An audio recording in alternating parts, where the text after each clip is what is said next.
Hi. So I'm going to talk a little bit about what languages mean to me, and I hope that I will hear from you as well about what languages mean to you, why you find them fascinating, how you find them fun. And I'd love to hear your own take on languages. As a child growing up in a small town in the north of England, my parents had a book. This was, of course, long before the invention of the internet. Called the Reader's Digest Encyclopedia, and this was a wonderful book actually, and I spent a lot of time in that encyclopedia.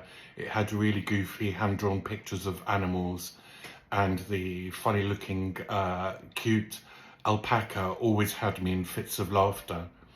But my favorite bit in that book was the appendices that had lots of examples of foreign words that we use in English. So words that we use like apologia in literature, and also words that we'd find on a menu, or in talk about food, so aquavitae, smorgasbord, things like that.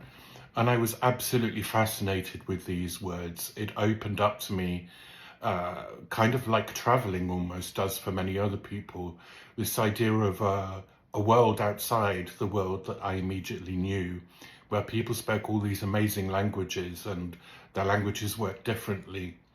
So I became fascinated with all of this, and I spent a lot of time in this encyclopedia reading all of these words and trying to work them out, because of course aquavitae does something funny and you'd find vita without the E on the end in other places.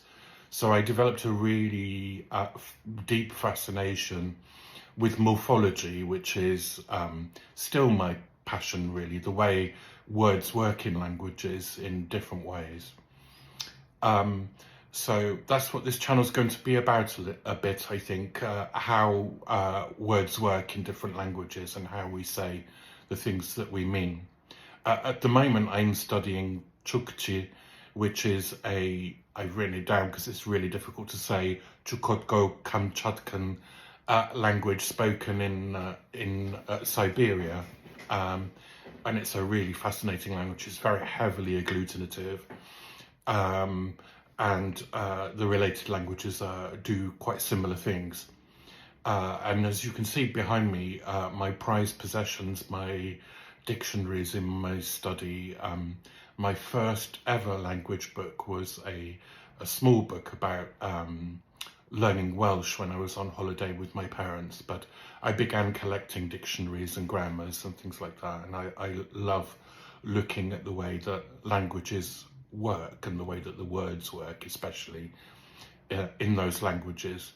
Of course, nowadays we have PDFs and amazing online resources that weren't around when I was a child. So of course on my laptop I've got loads of PDFs.